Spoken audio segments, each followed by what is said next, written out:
Então, pessoal, nós já vimos os mapeamentos básicos, né, com os campos mais simples. Já vimos os mapeamentos de relacionamentos entre classes.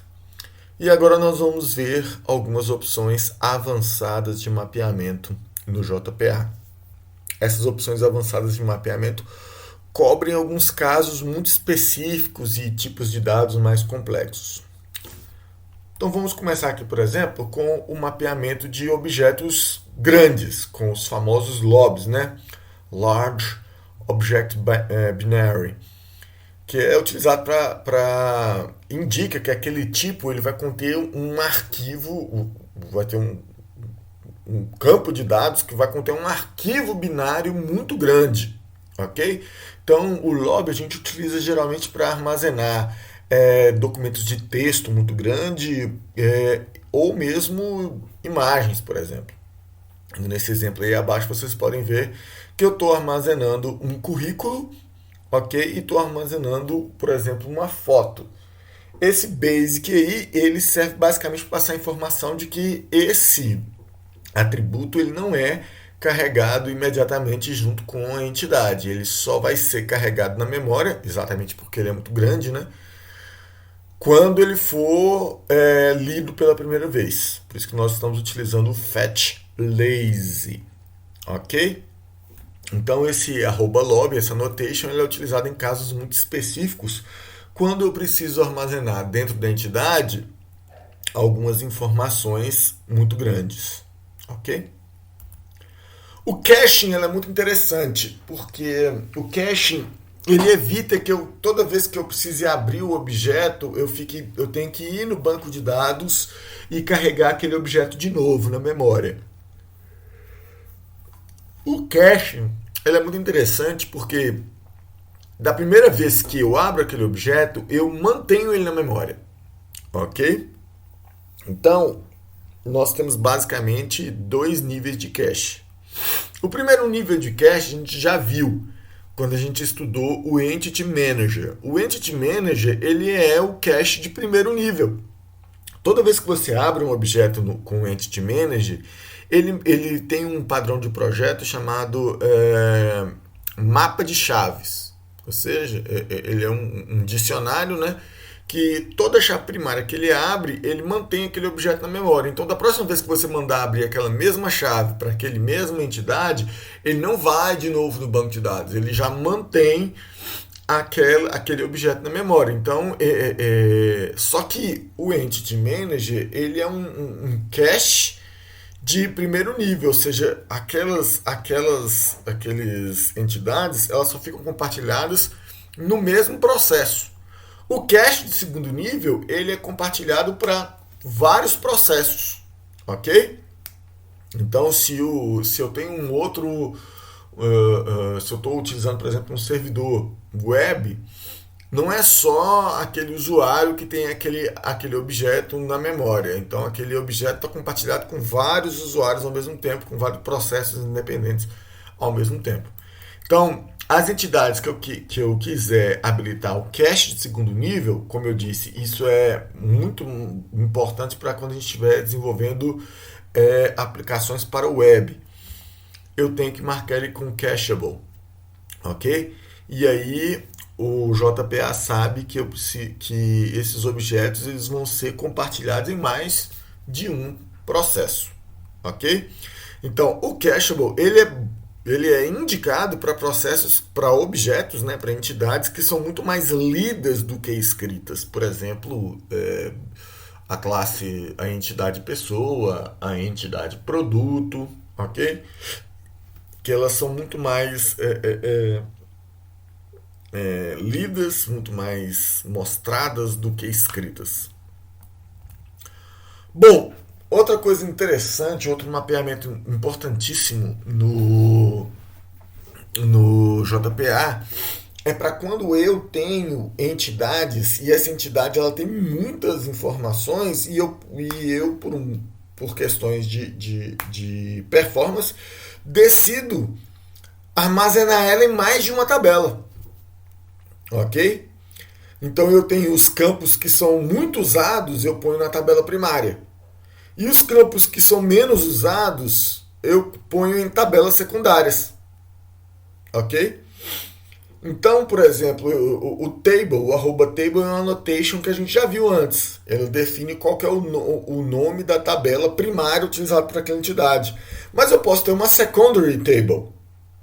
E aí eu posso colocar os campos mais importantes na tabela primária e os campos auxiliares na tabela secundária. Ok? Então a tabela secundária é uma tabela auxiliar. E eu posso ter a situação também que eu preciso de mais do que uma tabela secundária. Aí eu vou utilizar os secondary tables, ok? E vou especificar cada uma das tabelas secundárias, ok? Vou dar um exemplo simples aqui. Poderia ser, por exemplo, com a entidade produto. Eu tenho a minha tabela primária, a tabela de produtos, e eu tenho uma tabela secundária que é a tabela de estoques. Ok? Então, na minha classe produto, quando eu vou identificar os campos, se eu não colocar a tabela, eu sei que é a tabela primária. Mas olha lá, por exemplo, no campo estoque. Eu tenho o arroba column, ok? E no arroba column eu tenho o parâmetro table. E no parâmetro table eu especifico qual das duas tabelas o atributo estará, ok? Então eu posso ter várias tabelas, eu posso dividir a minha entidade em várias tabelas. Se nos meus arroba column eu não especificar, eu sei que é a tabela primária, mas eu tenho a possibilidade de especificar qual das tabelas secundárias, em qual das tabelas secundárias aquele campo está armazenado, ok? Eu também posso utilizar, como eu especifiquei aqui antes, esse arroba basic aqui para especificar que aquele campo ele é lazy, né? Ele não é carregado junto com o objeto, ele pode ser carregado só quando eu for ler aquele atributo pela primeira vez. Ok? Outra coisa muito importante é o controle de concorrência. Isso aqui é muito interessante. Vamos supor que você desenvolveu um sistema, ok? E esse sistema é utilizado em vários computadores. Então, duas pessoas em dois computadores diferentes carregam o mesmo objeto. E cada um deles faz uma alteração diferente. E eles mandam salvar basicamente ao mesmo tempo. Como que o JPA, como que o banco de dados vai saber qual que é a versão definitiva, se os dois foram salvos ao mesmo tempo? Para isso, nós colocamos um campo de versão, que é esse annotation @version, que geralmente é um campo do tipo inteiro, ok? Toda vez que você salva o objeto, ele incrementa o campo o número de versão, beleza? Então, se você mandar salvar, mesmo com diferenças de décimos de segundo, ele vai falar assim, opa, esse campo de versão aqui já foi alterado. Então, você está tentando salvar uma versão antiga dessa entidade. Então, você tem que primeiro abrir essa entidade de novo, atualizar a sua versão para depois mandar salvar. Ok? Com esse campo de version, a gente não tem problemas de uma pessoa acabou de salvar um determinado registro, eu vou lá e escrevo por cima daquele registro. O JPA não vai me deixar escrever por cima daquele registro, porque ele vai ver que a minha versão daquele registro é mais antiga do que está no banco de dados. Ele vai falar assim, opa, você está tentando salvar uma versão antiga, atualiza a sua versão, depois você pode salvar novamente. Ok? Nós vamos demonstrar esse controle de concorrência daqui a pouquinho. Esses atributos aqui eles são muito legais para eu poder estabelecer índices no banco de dados. Alguns índices nós já vimos. Eu posso colocar um índice unique lá, por exemplo, dentro de @column, ok? Mas eu posso também estipular índices sem colocar dentro de @column. Por exemplo, se eu colocar @index, essa annotation em um atributo, eu vou falar que vai ser criado um índice com aquele atributo, específico para aquele atributo. E além do mais, se eu colocar o @unique, eu vou falar que aquele índice é único, ou seja, valores daquele atributo não podem se repetir, ok? Mas lembrando, esses annotations eu associo para atributos de uma classe. Então eu estou criando um índice só com aquele atributo. Eu posso colocar o @index na classe. E aí eu vou estar criando um índice com mais de um atributo ao mesmo tempo, ok? Aí, por exemplo, se eu colocar um @index, members igual campo 1, campo 2. Eu estou criando um índice com esses dois campos ao mesmo tempo. Vamos dar uma olhada no exemplo aqui. Por exemplo, eu tenho a classe pessoa e eu estou criando um @index lá na classe e eu estou indexando CPF e RG ao mesmo tempo. Quando a pessoa fazer select, ela for fazer select utilizando o CPF e o RG ao mesmo tempo, ele vai utilizar o índice da classe. Ao mesmo tempo, lá na coluna CPF, eu tenho um índice unique. Então, eu estou criando um índice separado. Então, esse aqui já é um segundo índice, só para o CPF.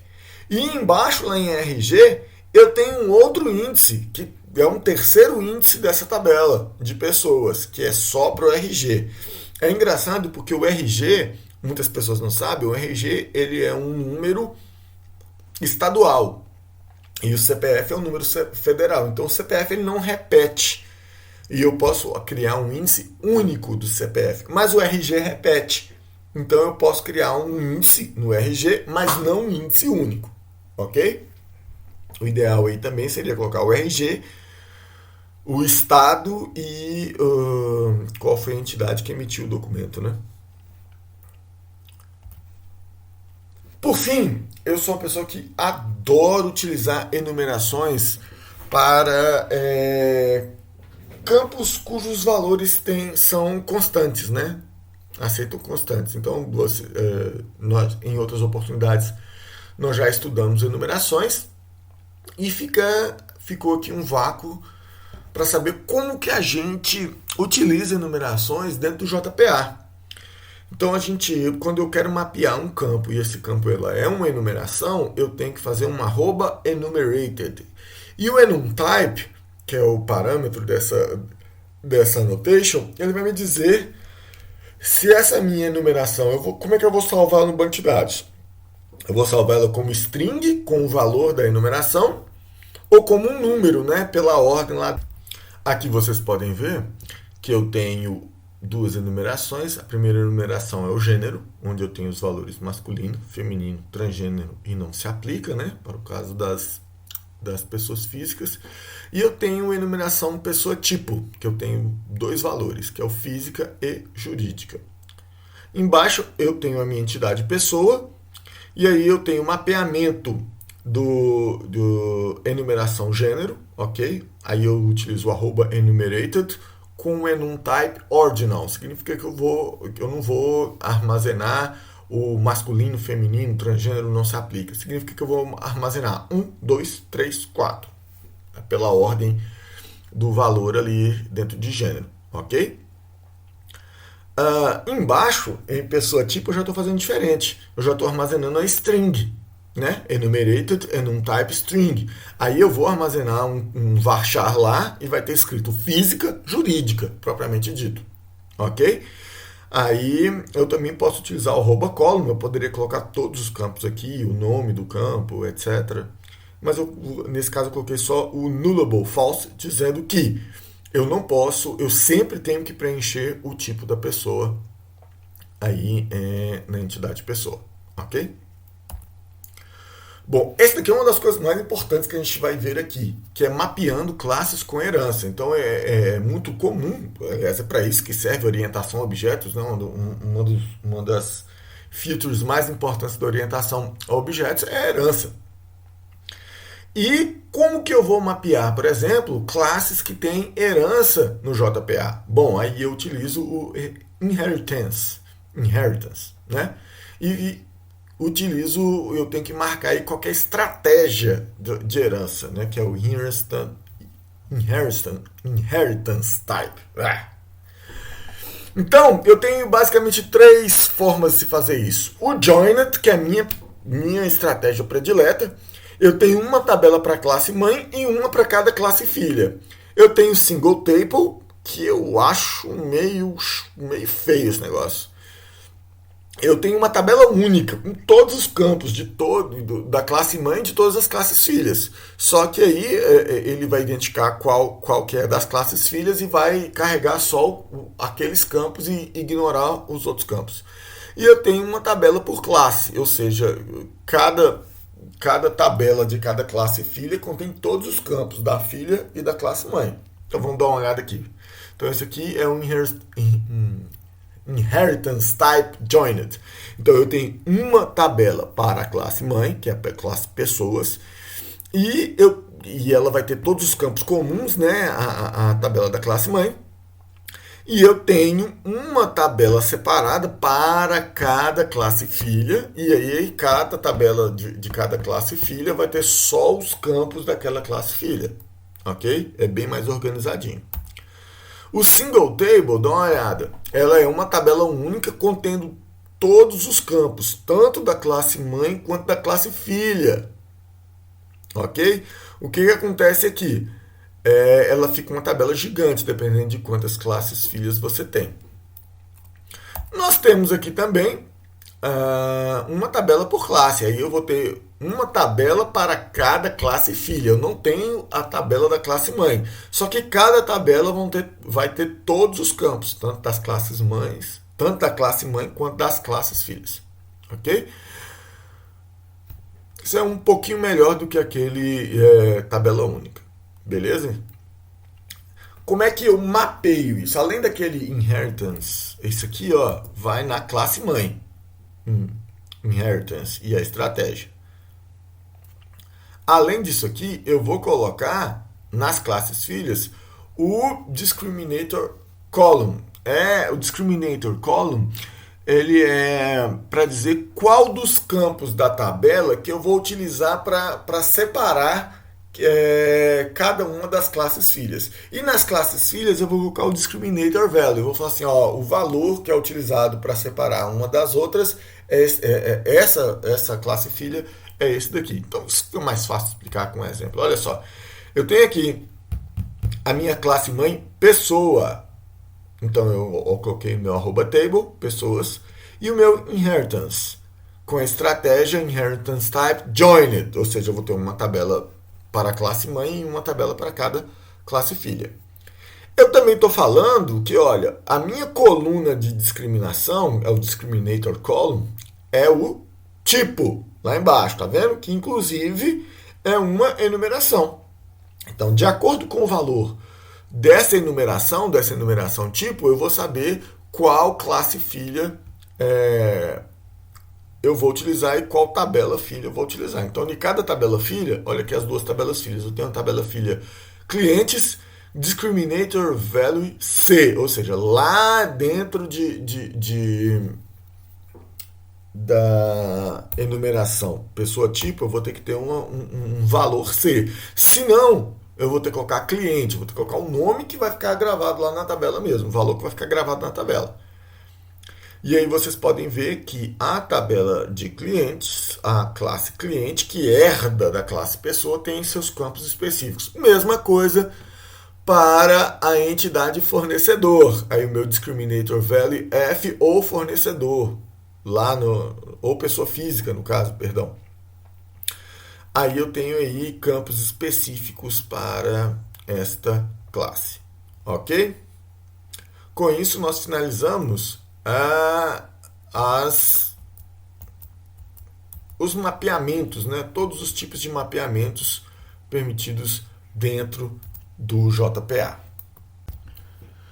Então, para a gente começar, eu vou começar com o mapeamento de enumerações. Então, eu tenho aqui a transação, eu vou criar o tipo da transação que vai ser uma enumeração. Então, vem aqui, novo, Java Enum, vai ser transação tipo. Então eu tenho dois tipos de transação, que é a transação de venda e a transação de compra. Ok? Ótimo, então a minha transação já está aqui. Agora eu vou lá em transação e vou acrescentar aqui o tipo. Private transação tipo. Aqui eu venho em enumerated.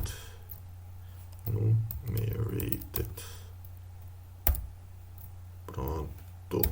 E aqui vem o tipo, que é, vou deixar como ordinal. Só vai ter 2 valores mesmo. Ok? Beleza. Aqui eu vou colocar uma arroba column e dizer que esse campo ele não pode ser nulo.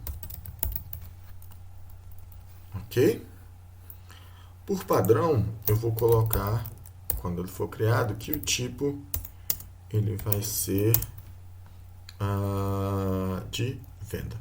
Que venda vai ser a operação mais comum para transações. Vai ser mais comum venda do que compra. Compra, geralmente eu faço a venda é a varejo, né? E a compra é no atacado. Então vou ter mais operações de venda do que de compra. Por fim, eu vou criar getters e setters aqui.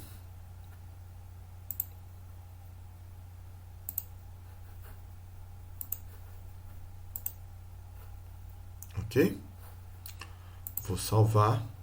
Vou fazer um teste. Vou limpar.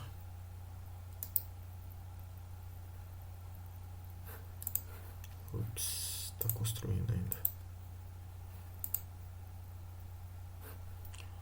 Limpar, construir.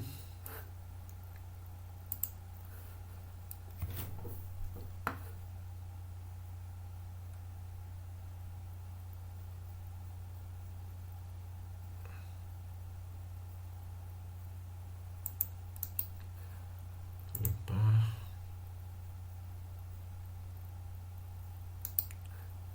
Build with dependencies.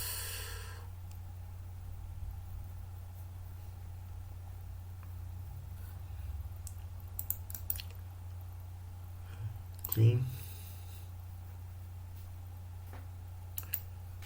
Build with dependencies.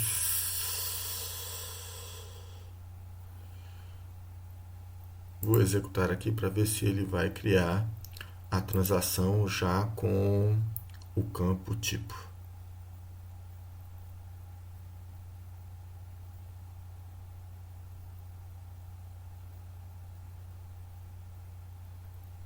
Vamos ver aqui. Services, refresh, transações. Está aqui o tipo. Ok? Então vamos dar continuidade. Agora eu vou criar vou criar tipo de pessoa, que também vai ser uma enumeração.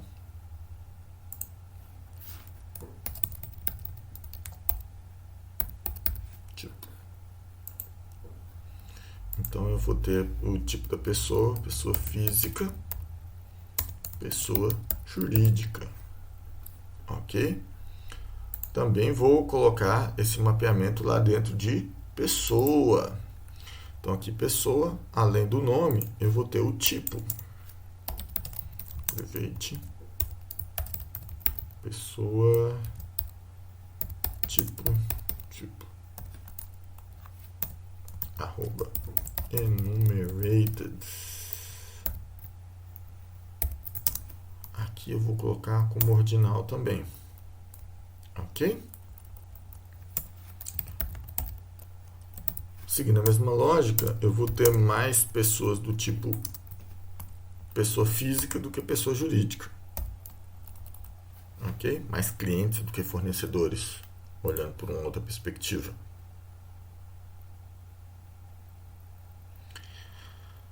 Beleza. Agora, além deste campo, eu vou colocar aqui o campo de versão. Private int version arroba version. Então, é bom lembrar que essa versão aqui ela é feita para fazer controle de concorrência. Então, todos os campos, todas as principais entidades vão ter esse campo de versão, e esse campo de versão ele serve para não deixar que haja problemas de concorrência, do tipo duas pessoas alterando a mesma entidade e uma sobrescreva as alterações da outra. Ok? Então, o campo version eu vou colocar em todas as minhas entidades. Já coloquei aqui em pessoa, vou colocar em transação. Opa, lá em cima.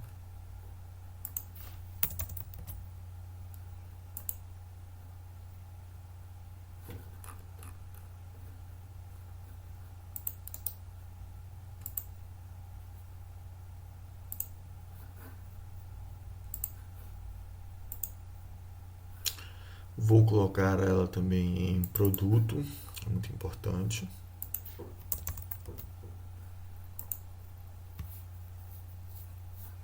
Ok? Estou esquecendo de colocar a inicialização daqui da versão para 0.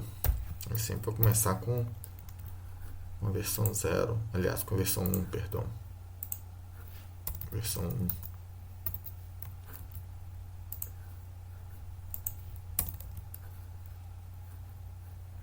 Transação.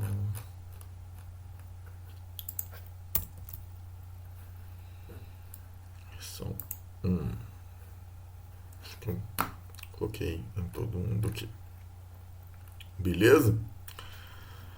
Para a gente terminar essa parte de mapeamentos, eu vou fazer um mapeamento mais complicado aqui agora, que é o mapeamento de herança em pessoa. Agora eu vou criar duas classes filhas de pessoa, que vai ser a classe pessoa física e a classe pessoa jurídica. Então eu vou colocar aqui arroba inheritance.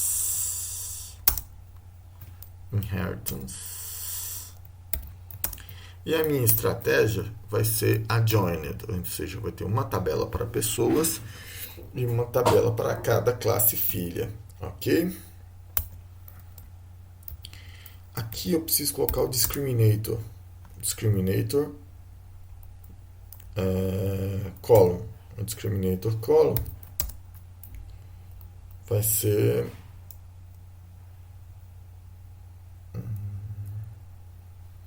discriminator type vai ser integer e o discriminator column vai ser tipo. É o mesmo do tipo ali embaixo, que está aqui marcado como ordinal. Ok?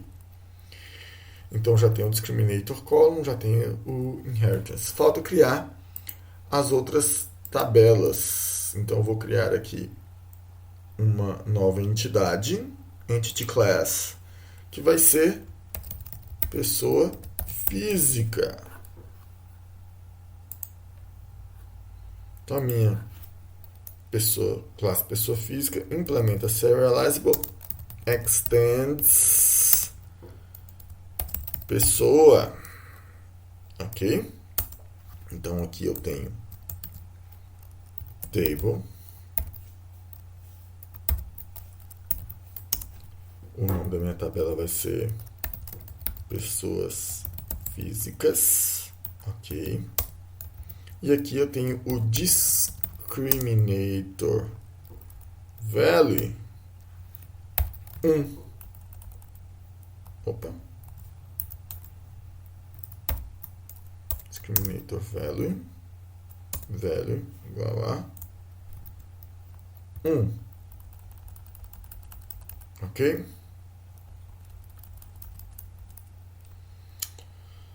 Bom, aqui eu já tenho o ID, não preciso do ID. O ID é compartilhado lá. ID é compartilhado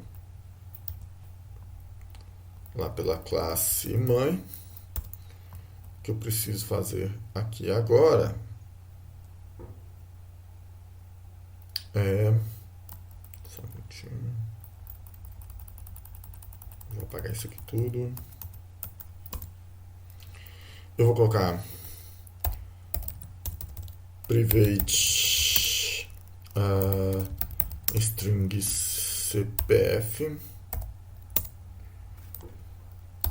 private string RG. Eu poderia até criar uma outra enumeração aqui, sexo. Vou criar essa enumeração. Gênero, na verdade. Gênero. Vamos colocar aqui masculino, feminino, sei lá, transgênero. Não tenho certeza se é essa a nomenclatura, mas por hora nós vamos colocar aqui. E eu vou colocar aqui gênero. Private gênero. Ok.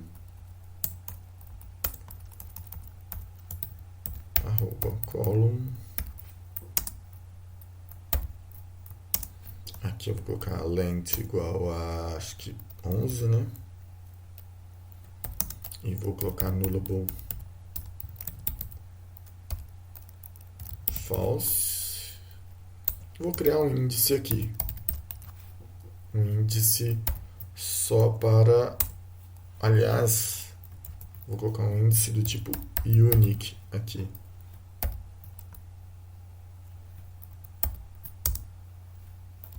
Opa. O que passa? Vamos fazer o seguinte. Funcionar do mesmo jeito. Unique. True. Pronto, criei o índice único.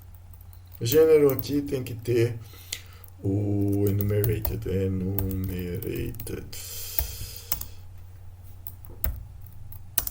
Que é do tipo...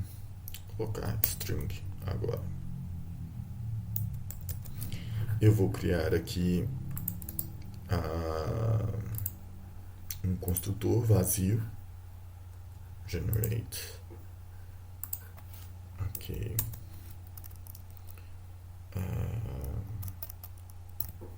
This.cpf, this.rg. Depois tem que ser feitas validações desses números. Fica para uma próxima aula.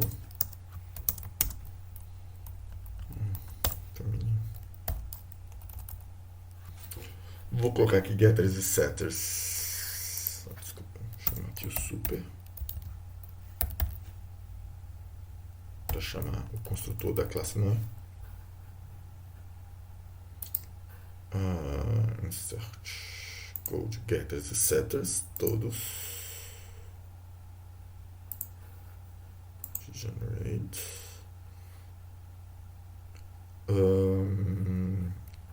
Tem que ter o equals em hashcode. Com CPF é o suficiente. Generate. E um toStringzinho aqui, retornando CPF. Beleza.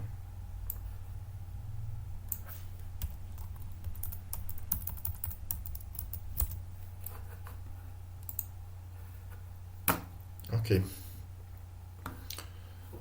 Já fiz algumas modificações. Eu vou dar um clean.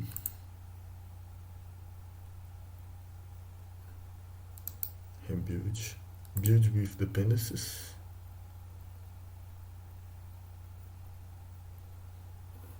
Aliás, antes de fazer isso, é bom dar uma olhadinha aqui, lá no arquivo de configuração, dar uma checada no persistência.xml. Minha pessoa física já está aqui. Não, então tá tudo ótimo, tá tudo certinho. Persistência clean.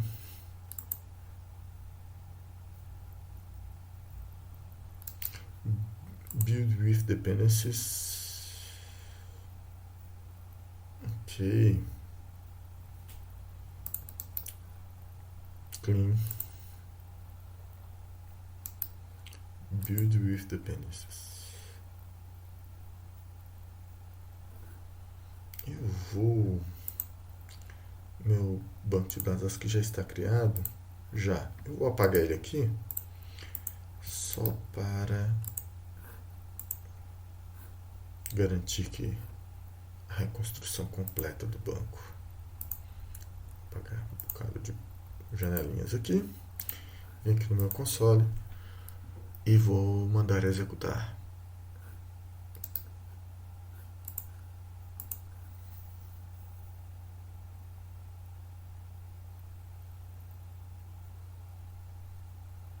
Ele está recriando o banco de dados. Executou. Vamos aqui em Services, vou mandar atualizar.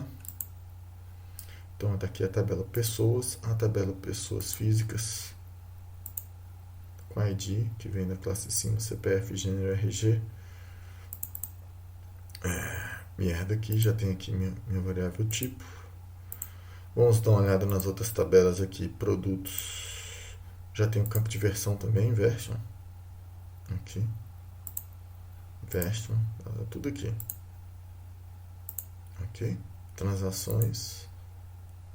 Versão. Tudo construído certinho da forma como eu queria. Por fim, falta eu colocar aqui mais uma entidade, que é a entidade de pessoa jurídica. Ops. Criar mais uma entidade.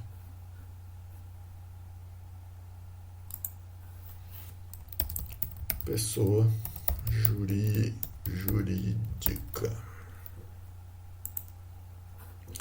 A tabela de pessoa jurídica. Vou limpar isso aqui tudo logo uma vez. Pessoa jurídica. Private.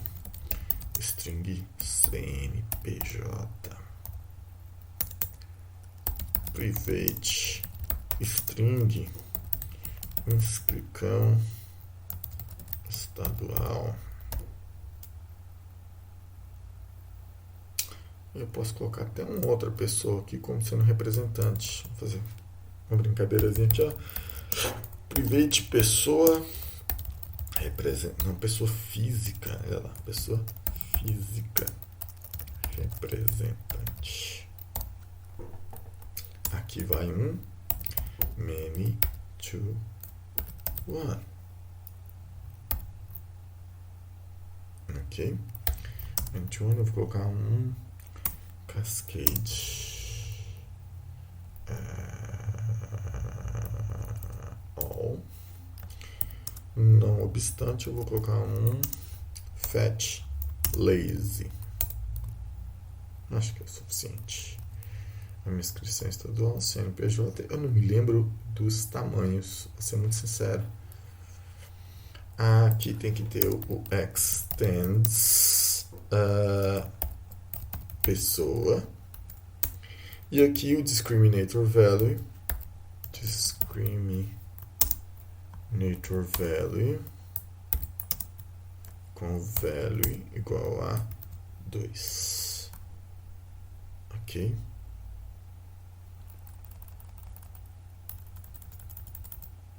Uma coisa que eu esqueci de colocar no outro é o campo de versão, version. Tem algum parâmetro? Nenhum.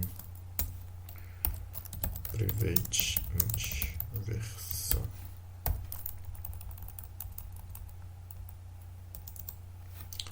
Então agora, construtor. O que foi que eu fiz? Ctrl Z. Insert construtor vazio. Chama o construtor da classe mãe.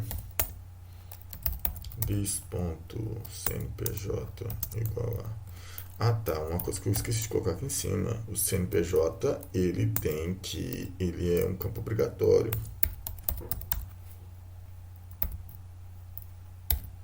Nullable. False.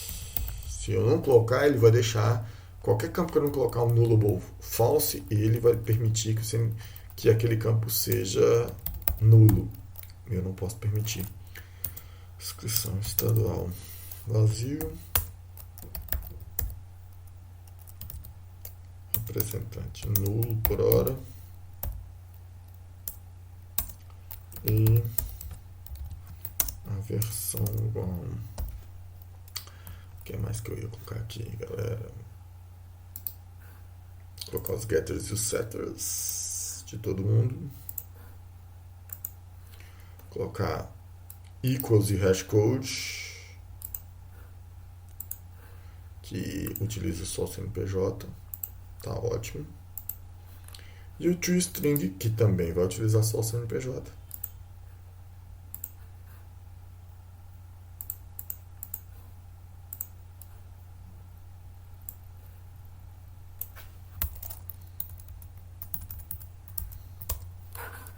Prontinho. Com isso, nós temos a nossa lógica da aplicação, o nosso modelo do domínio da aplicação está pronto. Basicamente pronto. Ok? Fica a demonstração que eu posso ter, neste caso, um repositório específico, tanto para pessoa física quanto para pessoa jurídica, com métodos específicos para cada um deles. Ok?